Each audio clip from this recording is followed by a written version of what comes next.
आप लोगों को आवाज आ रही है? जी सर। ठीक है। Yes sir. सो हम लोग बात कर रहे थे रिस्क ट्रीटमेंट के ऊपर। तो risk treatment is also referred to as a risk response planning. In this step risk mitigation strategies, preventive care and contingency plans are created based on the assessed value of each risk.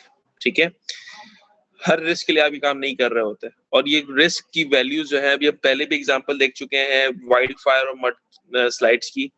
ठीक है, वो situation to situation चीजें very कर रही होती हैं, आपके risk की वैल्यू जो है ना वो वेरी कर रही होती है। Using the wild fire example, risk managers may choose to house additional network servers off-site, so business operations could still resume. If an on-site server is damaged, the risk manager may also develop evacuation plans for employees as well. ठीक है, जो हम थोड़ी देर पहले बात कर रहे थे, सही है। मॉनिटरिंग क्या होती है जी? Risk management is a non stop process that adapts and changes over time. Repeating and continuously monitoring the process can help assure maximum coverage of known and unknown risks. अच्छा, ये जो हमने लास्ट में एक बात कही है known and unknown risk वाली, इसको थोड़ा सा समझने की जरूरत है। रिस्क मैनेजमेंट अगर कहीं पर हो रही है तो अमूमन ये अंदाजा किया जाता है कि हर चीज उसको पता होगी। ऐसा होता नहीं है, कभी भी नहीं होता, हो नहीं सकता।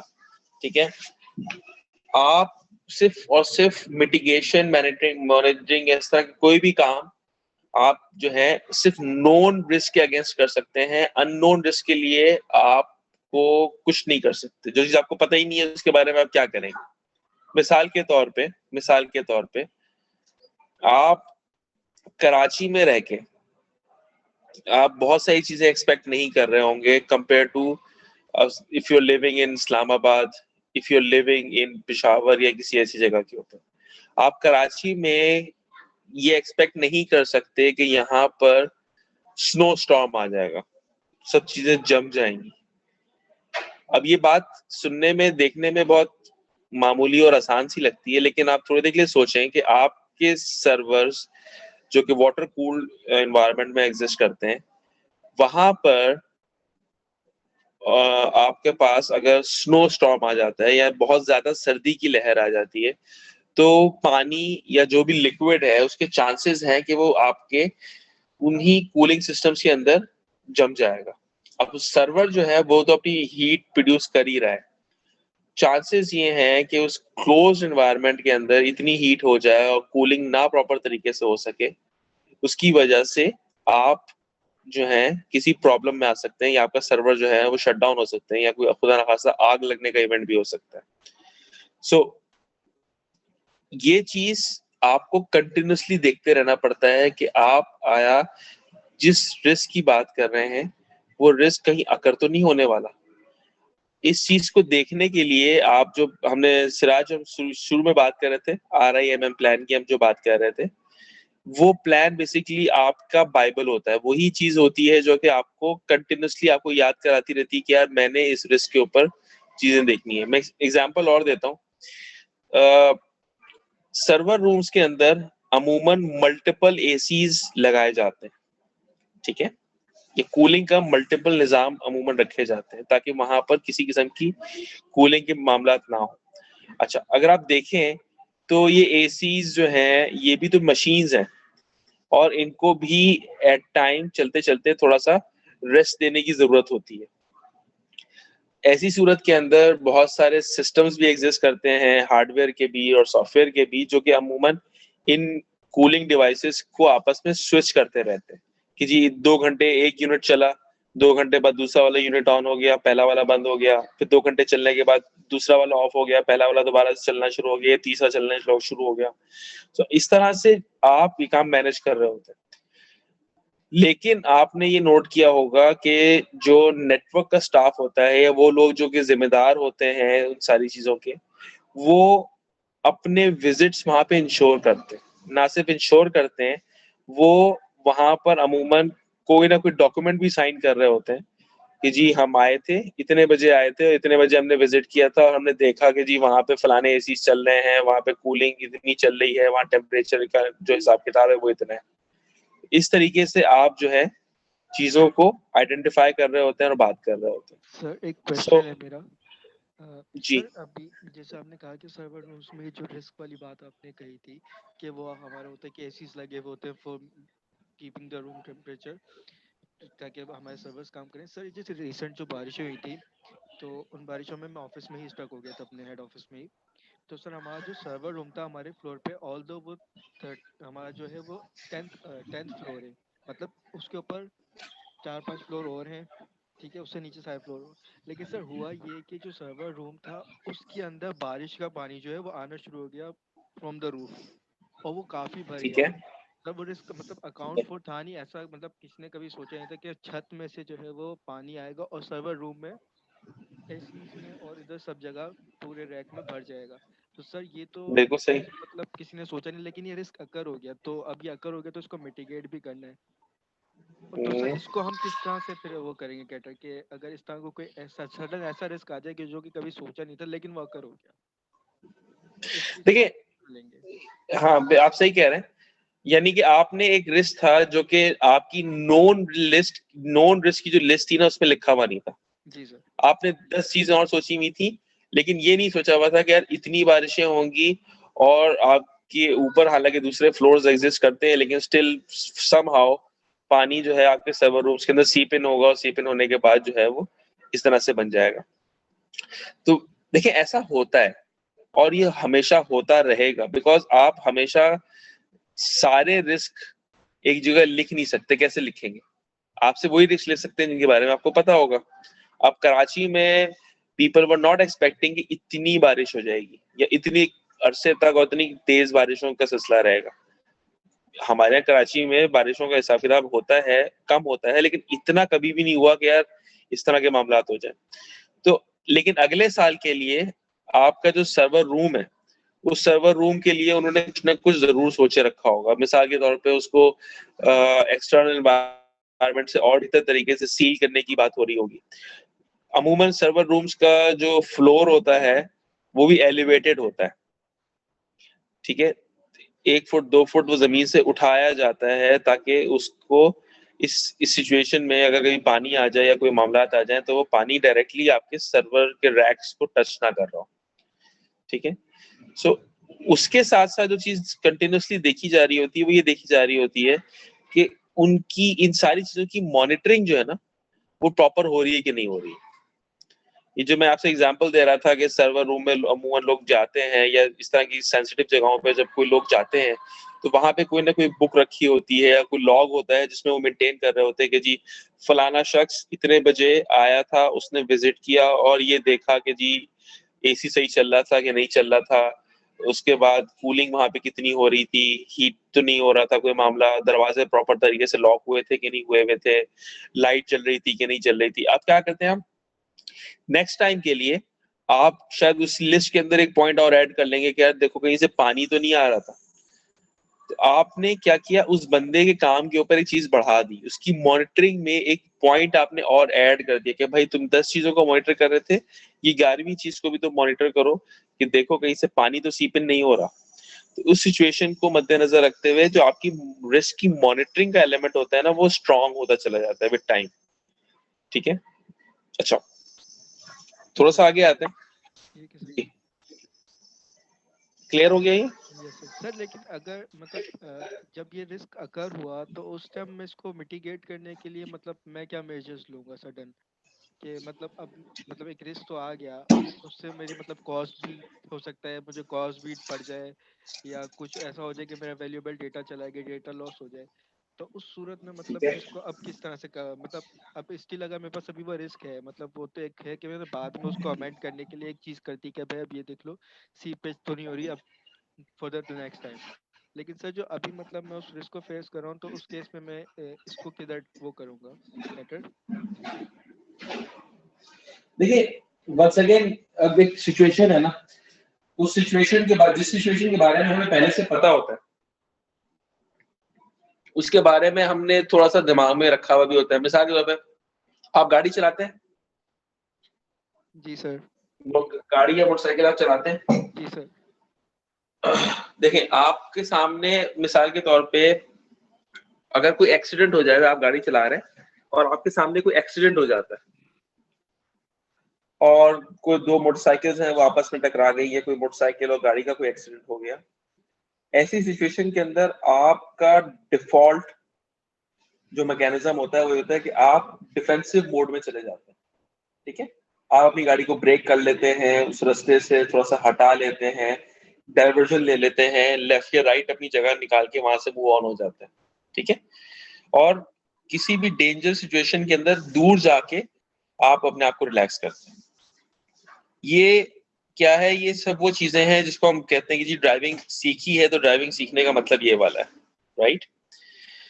ये सब चीजें क्या होती है? आपके रिस्क फैक्टर्स की मिटिगेशन और मॉनिटरिंग के एलिमेंट्स होते हैं कि आप जब सड़क पे गाड़ी चला रहे हैं तो उन चीजों को प्रॉपर तरीके से मॉनिटर कर रहे हैं, और आपको कहीं कोई चीज नजर आई तो आपने साथ से कर लिया। लेकिन मिसाल ले लेते हैं कि आप किसी सड़क पे जा रहे हैं, वो बहुत अच्छी सड़क है, और वहां पर जैसे आप लोगों ने अभी जो बारिशों वाली सीन देखा था, उसके अंदर एक वीडियो आपकी नजर से शायद गुजरी हो कि कोई साहब है जो कि बाइक के ऊपर जा रहे हैं और शायद असल के ऊपर कोई बोर्ड है जो कि उड़ा है और उड़ के उन साहब के ऊपर गिरा था जाके डायरेक्टली। जी जी सर। ठीक है, उस सिचुएशन में आपकी गाड़ी बिल्कुल पीछे है, तो आप वही वाला काम करेंगे। लेकिन आप खुदा ना खास्ता उन साहब की जगह पर होंगे तो क्या करेंगे? आपकी जो समझ आएगा वो काम करेंगे। ठीक है, क्योंकि वो चीज अननोन है, अनएक्सपेक्टेड है। तो उस वक्त की सिचुएशन तो वही होगी जो कि आपको उस वक्त करना चाहिए, जो आपको समझ आएगा वो काम करेंगे। यस, वो आपके मिटिगेशन प्लान में लिखा हुआ नहीं होंगे, लेकिन आप कुछ ना कुछ करेंगे ताकि आप उन चीजों को बंद करें। मिसाल के तौर पे आपने देखा कि यार सब चीजें सही है, लेकिन आपको कहीं शॉर्ट सर्किट नजर आ रहा है, तो शायद अगला स्टेप आपका ये हो कि भाई डेटा जो है ना वो तो होगा होगा, इसकी मेन पावर ऑफ कर दो, कहीं ऐसा ना हो कि वायरिंग में आग लग जाए। सही। ठीक है, तो हो सकता है आपका इमीडिएट रिस्पांस ये हो, या जो नेटवर्क मैनेज कर रहे हैं उनका इमीडिएट रिस्पांस ये हो कि भाई जो पावर सप्लाई है उसे कट ऑफ कर देते हैं। ठीक। लेकिन ये उसी वक्त हो सकता है जब आप कंटिन्यूअसली निगाह रखे हुए होंगे प्रोजेक्ट के रिस्क के ऊपर, या उस किसी भी ऑपरेशन के रिस्क के ऊपर जो रिस्क आइडेंटिफाई किया हुआ है। आपको पिछली क्लास में शायद याद हो, मैंने आपसे एक बात की थी, एक आर्ग्यूमेंट हम लोगों के दरमियान हुआ था, जिसे मैंने ये कहा था कि रिस्क मैनेजमेंट जो है it's a full time job, और अगर ये प्रोजेक्ट मैनेजर जो है अगर ये काम कर रहा है तो टेक्निकली स्पीकिंग वो दो हैट्स पहन के काम कर रहा है। एक प्रोजेक्ट मैनेजर की हैट पहन के काम कर रहा है और दूसरी रिस्क मैनेजर की हैट पहन के काम कर रहा है। अमूमन कंपनीज के अंदर ये जो मेच्योर सेटअप्स होते हैं वहां पे रिस्क के प्रॉपर डिपार्टमेंट्स एग्जिस्ट करते हैं। जैसे आपने कहा कि आप बैंक में हैं, तो बैंक में एक प्रॉपर रिस्क का डिपार्टमेंट एग्जिस्ट करता है। वो सिर्फ फाइनेंशियल रिस्क को नहीं देख रहा होता, वो आपके डिजिटल जो हमारे पास थ्रेट्स हैं उनको भी देख रहा होगा, वो साइबर क्राइम को भी मॉनिटर किए हुए बैठा होगा, वो हो सकता है कि एम्प्लॉयज के एक्सेस के ऊपर भी वो काम कर रहा हो। तो वो मल्टीपल चीजों को होता है जो देख रहा होता है। इसी वजह से कि वो पर्टिकुलरली रिस्क को मॉनिटर करने के लिए एक डिपार्टमेंट है और टीम है जो कि खासतौर पे काम कर रही है। ठीक है, तो थोड़ा सा और एक लेवल आगे लेके चलते हैं। ये जो हमने बेसिक अंडरस्टैंडिंग डेवलप की थी इसको थोड़ा सा एक नेक्स्ट लेवल के ऊपर बात करते हैं। वेज या टूल्स टू आइडेंटिफाई रिस्क, यानी रिस्क को हम आइडेंटिफाई कैसे कर सकते हैं। Risk identification enables business to develop plans to minimise harmful events before they arise. ये बात हम 150 दफा पहले भी कर चुके हैं। There are many ways to identify risk. However, some of the most common examples include brainstorming, thinking pragmatically, and seeking employee feedback. ठीक है, अब इसको इंडिविजुअली की करके देख लेते हैं। ब्रेनस्टॉर्मिंग जो है वो एक मैकेनिज्म है। उसके अंदर क्या हो रहा है जी? Brainstorming, a risk manager may find the brainstorming the probability of various catastrophic events with other company stakeholders such as managers and C-level staff can help identify new threats. मैं एग्जांपल आप लोगों के साथ शेयर करता हूँ। आज से कुछ साल पहले की बात है कि हम लोग, मैं टेलीनॉर में जॉब करता था। टेलीनॉर के अंदर जो रिस्क मैनेजमेंट था, उसके उनकी रिक्वायरमेंट ये आई कि जो हमारा सी लेवल एग्जीक्यूटिव है, हमारे सिक्योरिटी के जो मैनेजर्स हैं, वो लोग, हमारे वो तमाम लोग जो के फैसिलिटीज को मैनेज करते हैं, यानी एडमिन स्टाफ, हमारा सीईओ, इन जो सारे क्रिटिकल लोग हैं, in case of any disaster, ठीक है, कोई ऐसा डिजास्टर हो जाता है जिसमें टेलीनॉर का अपना टेलीफोन का जो नेटवर्क है वो ही बैठ जाए, इस लेवल का अगर डिजास्टर हो तो उन लोगों से कांटेक्ट कैसे किए जाएंगे? बिकॉज इन सबके पास जो प्राइमरी सिम्स हैं या प्राइमरी कांटेक्ट नंबर्स हैं वो तो टेलीनॉर के हैं। तो उनको बैकअप में मोबिलिंक की सिम्स दी गई।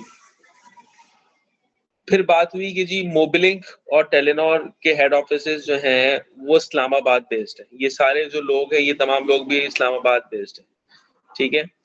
तो यार हम एक काम करते हैं कि हम इनके लिए ऑल्टरनेट कनेक्शंस भी रखते हैं। तो उनके लिए उस वक्त यूफोन जो था, उसका जो डेटा सेंटर था वो लाहौर में था।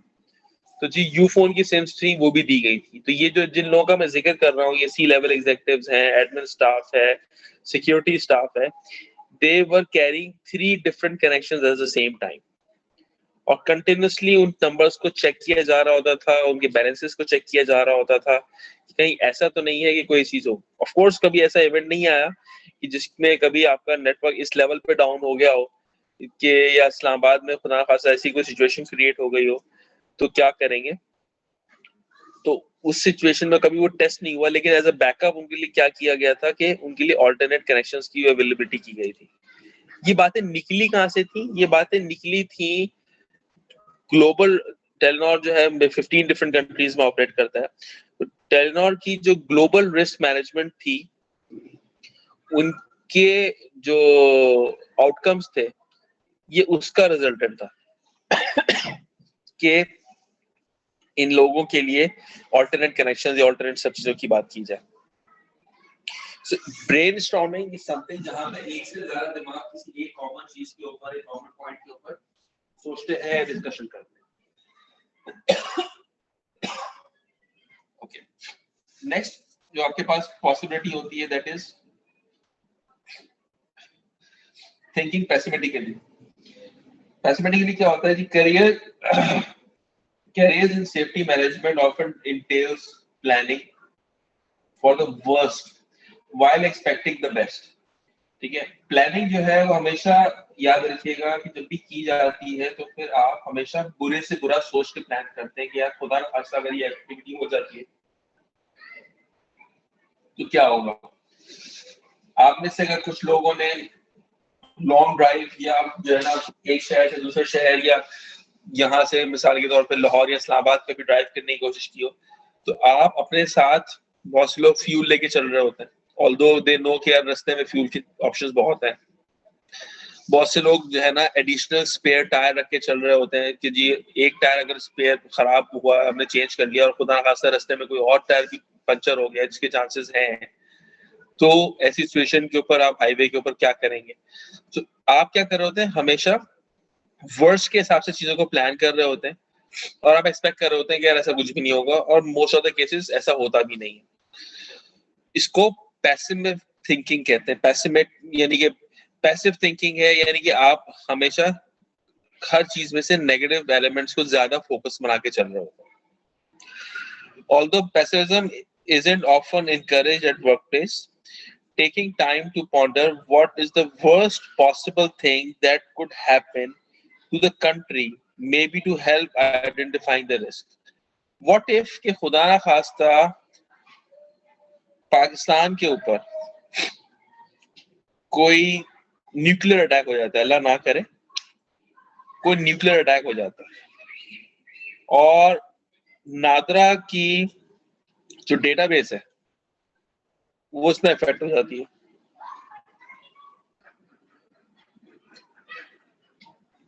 Just imagine for a while कि एक कंट्री जिसके ऊपर इतना बड़ा अटैक हुआ, जिसके ऊपर इतना बड़ा उसके साथ नुकसान हुआ, वहां पे उसको अगर दोबारा खड़ा होना है तो दोबारा खड़े होने के लिए उसके पास जो डेटा है वो एग्जिस्ट ही नहीं करता। यानी कि जो प्रॉब्लम्स थी उन प्रॉब्लम्स में एक और बहुत बड़ी प्रॉब्लम ये है कि जी लोग आइडेंटिफाई कैसे होंगे कि यार ये हमारे मुल्क के शहरी हैं भी कि नहीं है, या जो लोग मर गए हैं उनके आइडेंटिफिकेशन और सारे मामला जो है ना वो किस तरह से हो रहे होंगे। तो नादरा का जो डिजास्टर रिकवरी साइट है या डीआर साइट जिसको कहते हैं वो कनाडा में एग्जिस्ट करती है, ठीक है, और इसके अलावा भी किसी यूरोपियन कंट्री में एग्जिस्ट करती है। तो एक से ज्यादा जगहों पे उनकी डिजास्टर रिकवरी की मैनेजमेंट की जा रही होती है। यानी कि नादरा ने अपनी प्लानिंग उस लेवल की है कि अगर इवन पाकिस्तान लेवल के ऊपर खुदा ना खास्ता अल्लाह ना करे कोई प्रॉब्लम आ जाती है तो उस लेवल के अंदर भी वो अपना सिस्टम को रिकवर कर सके, चला सके। आपके जो आप के एनवायरनमेंट्स में बहुत सारे लोग इस तरह के हैं जो जिनके क्लाउड के ऊपर सॉल्यूशंस रखे हुए हैं, और वो क्लाउड की जो सर्विसेज हैं उनके जो डेटा फार्म्स हैं या सर्वर फार्म्स जो हैं उनके, वो पाकिस्तान से बाहर दूसरी कंट्री के अंदर, सिंगापुर के अंदर, अमेरिका के अंदर, यूरोपियन कंट्रीज के अंदर किसी जगह पे रखे हैं। उनको मेन स्पॉट से अलग रखने का जो रीजन है वो भी यही है कि यार आप इंश्योर करें कि खुदा न खास्ता किसी इस लेवल का भी अगर डिजास्टर आ जाता है तो उस डिजास्टर में से हम कैसे कवर अप कर सकते हैं, कैसे इसमें से बाहर निकल सकते हैं। सो दिस इज कि आप नेगेटिव थिंकिंग करके चल रहे होते हैं। अच्छा, एक असाइनमेंट अपने पास नोट करिए अभी। वो असाइनमेंट है, एक किताब है एडवर्ड डी डिबोनो, इनका मैं डिटेल अभी आप लोगों के साथ ग्रुप पे शेयर भी कर दूंगा। एडवर्ड डी डिबोनो की किताब है, इसका नाम है 6 थिंकिंग हैट्स।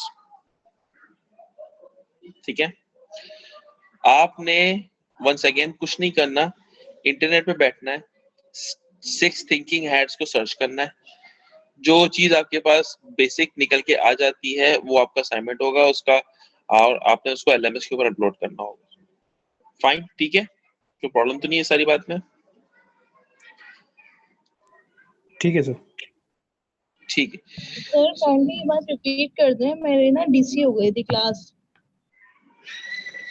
जी, मैं ये कह रहा हूँ कि असाइनमेंट मैं आप लोगों के लिए प्लेस कर रहूंगा आपके एलएमएस के ऊपर, और असाइनमेंट होगा एडवर्ड डी डिमोनो, एक ऑथर है, उनकी किताब है 6 thinking hats.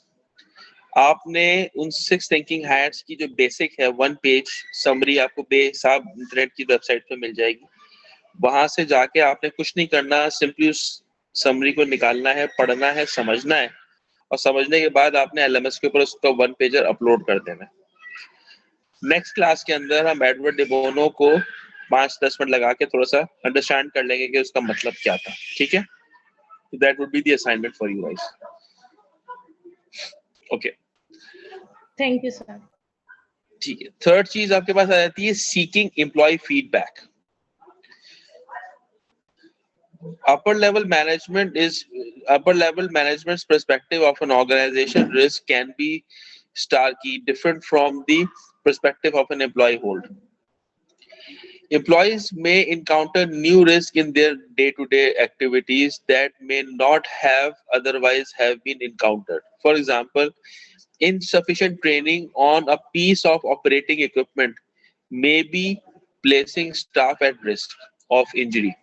Such as employees are an invaluable source of first-hand information. अमूमन क्या होता है कि रिस्क मैनेजमेंट की जब हम बात कर रहे होते हैं तो कुछ ऊपर लोग एसी वाले कमरों में बैठते हैं और वहां बैठ के डिसाइड करते हैं कि यार कौन कौन से पॉसिबल रिस्क हो सकते हैं,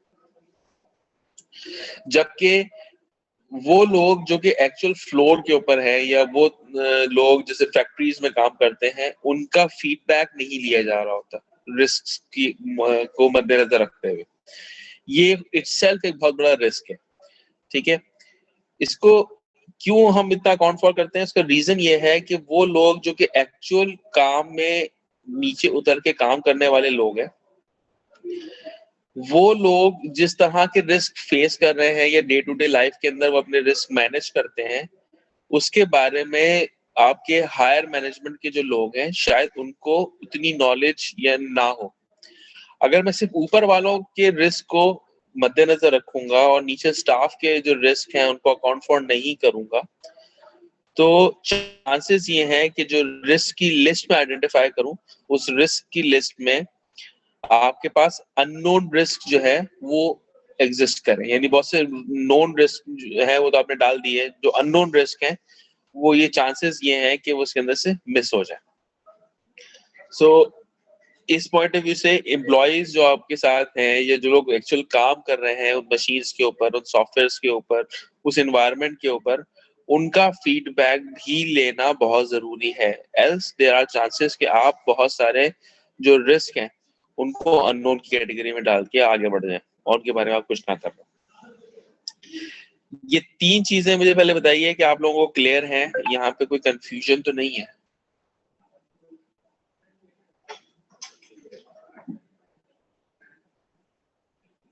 Are you guys okay with these 3 things? या कोई सवाल है जी तो सर। यहाँ यस सर। Yes sir. कोई सवाल आप लोगों का नहीं है? ओके, आगे बढ़ जाए हम लोग।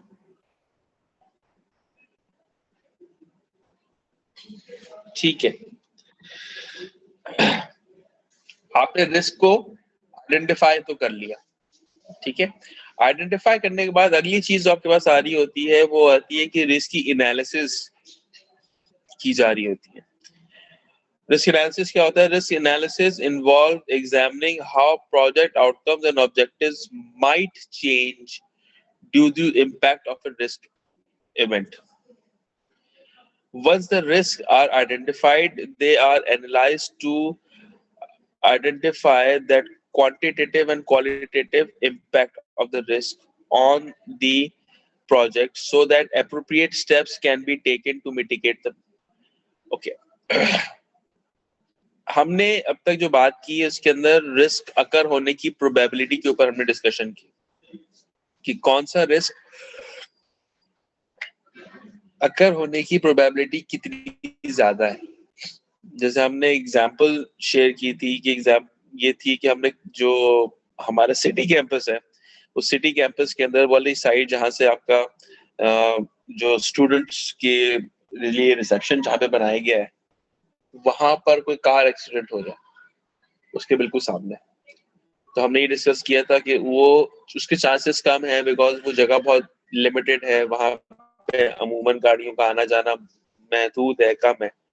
तो आपने ये बताया कि जी उसकी प्रोबेबिलिटी जो है वो कम, लेकिन उसके अगर वहां पे सिचुएशन होती है कि वहां पे वाकई को कार एक्सीडेंट हो जाता है तो उसका इम्पैक्ट जो है वो बहुत ज्यादा होगा बिकॉज ये वो जगह है जहाँ पे अमूमन जो स्टूडेंट्स हैं या स्टाफ हैं इनकी चहल पहल ज्यादा रहती है, आना जाना चलना फिरना ज्यादा रहता है। तो उस मुनासबत से अगर देखा जाए तो इनके उस पर्टिकुलर रिस्क की प्रोबेबिलिटी तो कम है, लेकिन अगर खुदा ना खास्ता ये रिस्क अगर हो जाता है तो उसका इम्पैक्ट जो है वो बहुत ज्यादा होगा। इस काम को, इस चीज को बेसिकली एनालिसिस कहते हैं कि आपने रिस्क को एनालाइज किया कि वो उसकी प्रोबेबिलिटी और उसका इम्पैक्ट जो है ना वो कितना ज्यादा होगा, ठीक है। उसकी क्वालिटेटिव और क्वांटिटेटिव एनालिसिस जो है वो आपने इस तरीके से देख रहे होते हैं।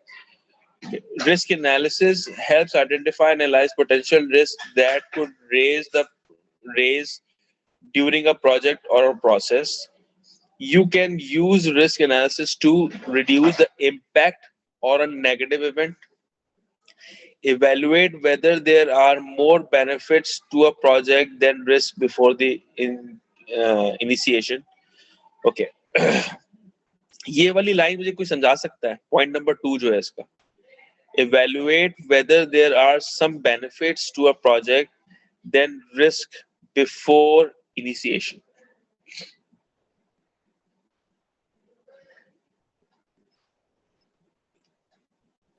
सर ये इसको हम इस तरह से ले सकते हैं कि मतलब अगर मैं कोई प्रोजेक्ट बिड करता हूँ और वो मैं प्रोजेक्ट वो कर लेता हूँ, विन कर लेता हूँ, तो उस प्रोजेक्ट को ऑन टाइम कंप्लीट करने की जो मेरी प्रोबेबिलिटी है, एक तो वो, और दूसरा कि उससे मुझे जो मतलब फॉर एग्जांपल उसके जो मैं चार्जेस ले रहा हूँ, जो भी उसका मुझे आउटकम मिल रहा है एज एन प्रॉफिट, क्या वो जो है अगर उसमें कोई रिस्क अगर होता है और सॉफ्टवेयर इन केस फेल हो जाता है या मैं वो टाइम पे डिलीवर नहीं कर पाता, तो क्या जो उसके अगेंस्ट लॉस होगा वो उस प्रॉफिट से ज़्यादा है या कम है, ये पहले से मतलब असेस करना before bidding the for the project या बिफोर स्टार्टिंग द प्रोजेक्ट। तो अगर मैं उसको इवेलुएट कर लेता हूँ और कल को अगर वो रिस्क अगर हो जाता है और मेरा सॉफ्टवेयर जो है वो मिटिगेशन टर्मिनेशन पॉइंट की तरफ चला जाता है, तो जो मेरा रिस्क है वो मैं बेयर कर लूँगा। तो अगर मैं वो बेयर कर लेता हूँ तो इसका मतलब है कि जो मैंने इवेलुएट किया था अ, उसके मुताबिक अगर रिस्क आ गया और मैंने उसको बेयर कर लिया तो मतलब मैं विन विन सिचुएशन में हो गया एक तरह से। और अगर मैंने उसको प्रोजेक्ट को पूरा कर लिया और जो उसका मुझे बेनिफिट मिला तो वो भी जो है बस एनालिसिस का ही पार्ट हुआ, जो मेरी इवेल्युएशन थी उसका पार्ट हुआ। उस सूरत में बिल्कुल विन सही, विन हो गया। बिल्कुल ठीक है। कोई और इसमें कोई बात ऐड करना चाहता है?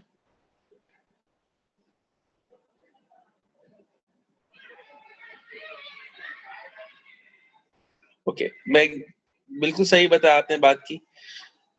बेसिकली आप एक प्रोजेक्ट कर रहे हैं, उस प्रोजेक्ट के अंदर आप ये देखते हैं कि यार ये रिस्क जो है इसकी प्रोबेबिलिटी कम है, लेकिन यार इसको समहाउ मिटिगेट करना जरूरी है, इसको एफर्ट देना जरूरी है।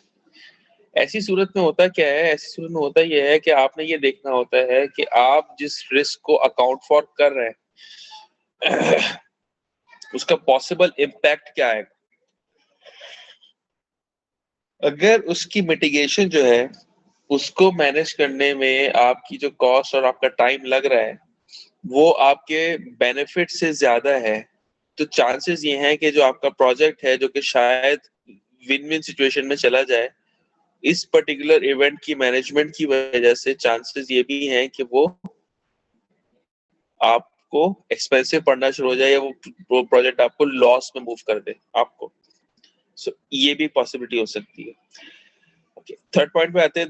Plan the company's response to emergencies and other adverse events. इस बारे में बहुत डिटेल से बात कर चुके हैं, जैसे डिजास्टर जो हमारी फायर ड्रिल्स होती हैं, दैट उनका जो पर्पस होता है वो यही वाला होता है। और लास्ट पॉइंट इसका ये है कि एनालिसिस करने से फायदा क्या है, eliminate risk during a process. कोई भी प्रोसेस जो आपका रेगुलर प्रोसीजर के तहत एग्जीक्यूट हो रहा है उसके अंदर आप रिस्क की प्रोबेबिलिटी को कम कर देते हैं अगर आप प्रॉपर तरीके से उसकी एनालिसिस कर रहे होते हैं। ठीक है, सो इस पॉइंट ऑफ व्यू से आपका जो रिस्क की एनालिसिस है वो आपको इन सब चीजों में हेल्प कर रही होती है। ये क्लियर है आप लोगों को?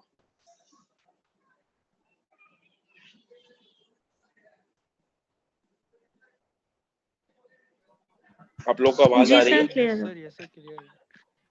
ठीक। जी सर। अब फर्दर इसको थोड़ा सा और ड्रिल डाउन करते हैं कि हमने पहले आइडेंटिफिकेशन की एक्टिविटी की थी, इस आइडेंटिफिकेशन के बाद हम एनालिसिस के ऊपर है। ठीक है, अब रिस्क एनालिसिस क्रिएट कैसे किया जाता है, कि एनालिसिस की जो एक्टिविटी है उसमें होता क्या है। You can follow these 5 steps to form a risk analysis for most situations. ठीक है, generically ये 5 पॉइंट्स आइडेंटिफाई हुए हैं। Define levels of uncertainty. ठीक है, दूसरा eliminate the impact of uncertainty. आपने बात की ना कि यार पानी आ गया था, अब अगली बारिशों से पहले पहले आपने अपना सर्वर रूम, ये सारे जो मामला थे उसको इस तरह इस लेवल पे आपने उसको सिक्योर किया कि नेक्स्ट टाइम आपने उन पानी आने की जगहें थी वो आपने ऑलरेडी कवर कर ली थी। ठीक है, complete risk analysis model, analyse the results and implement the solution. ठीक है, इसको एक एक करके देखते हैं। देखने से पहले क्वांटिटेटिव जो हमारा रिस्क एनालिसिस है उसकी एग्जांपल आपसे शेयर कर रहा हूँ। मिसाल के तौर पे आपने कुछ रिस्क आइडेंटिफाई किए हुए हैं जो कि पहले से आइडेंटिफाइड है। ठीक है, आपके नोन रिस्क की लिस्ट में वो एग्जिस्ट करते हैं। ये जो आपको यहाँ पे नजर आ रहा है, इस चार्ट को हम हीट चार्ट भी कहते हैं। और हीट चार्ट के अंदर बेसिकली अगर आप नोट करें तो वो सारी चीजें जो कि रेड में है वो ज्यादा डेंजरस ये हो सकती हैं या वो चीजें हो सकती हैं जो कि आपको इम्पैक्ट ज्यादा देगी इन केस ऑफ अकरेंस। तो आपने देखा कि जी रिस्क नंबर 9 जो है, जो यहाँ पे नीचे मेंशन हुआ है, उसकी लाइकलीहुड या प्रोबेबिलिटी कि वो अकर हो जाए वो अब बहुत अनलाइकली, वो नहीं हो सकता, ना होने के बराबर है। अच्छा, उसका जो इम्पैक्ट है कि अगर वो खुदा न खास्ता वो रिस्क अकर हो जाता है तो आपने देखा वो भी लो की लो साइड के ऊपर है। तो कोई भी रिस्क, जैसे रिस्क नंबर 9 जो है वो क्या है, वो उसकी प्रोबेबिलिटी वेरी लो, उसका impact very low. Similarly risk number 8 जो है जी, सर मीटिंग एंड होने वाली है 3 मिनट्स हैं, तो हम रीस्टार्ट कर लें फिर इसको।